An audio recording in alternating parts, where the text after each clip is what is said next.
કોર્પોરેશનની દબાણ હટાવ ઝુંબેશ સામે લારી ધારકોમાં ભારે રોષ, હોબાળો મચાવ્યો।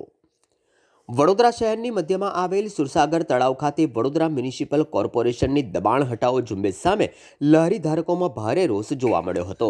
જ્યારે બીજી તરફ સ્થાનિક ઇલેક્શન નજીક હોવાથી સ્થાનિક મ્યુનિસિપલ કાઉન્સિલરોએ ચૂપકી સેવી છે। વડોદરા મહાનગરપાલિકાની દબાણ શાખાની ટીમ લારી ગલ્લા હટાવવા માટે ગત મોડી રાત્રિએ પહોંચતા સ્થળ પર જ હોબાળો મચાવ્યો હતો। સ્થાનિક મહિલા લારી ધારકે તંત્ર ઉપર મનમાનીના ગંભીર આક્ષેપ કર્યા હતા। મહિલાઓનો આક્ષેપ હતો કે કોર્પોરેશનની સૂચના મુજબ લારીઓ અંદર રાખી હતી, છતાં પણ અચાનક કાર્યવાહી કરી લારીઓ જપ્ત કરાઈ હોવાના આક્ષેપ કર્યા છે। અન્ય લારીઓ સામે કાર્યવાહી નહીં થતી હોવાનો ભેદભાવનો પણ આક્ષેપ કરવામાં આવ્યો હતો। નાના વેપારીઓએ રોજીરોટી પર સંકટ હોવાનું જણાવ્યું હતું।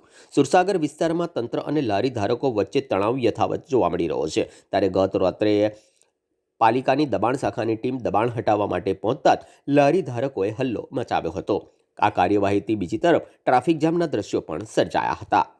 અને આઈને કહીને ગયા કે બધા દબાઈને લગાવો, બધાએ દબાઈને લગાવી, પછી એકદમ આ લારીઓ ઉચકવા ચાલુ કરી દઉં।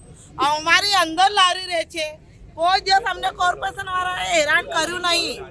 અંદર અમારી લારી રહે છે, બહાર લારી રહેતી નહીં, અને બધાની લારીઓ રહે છે।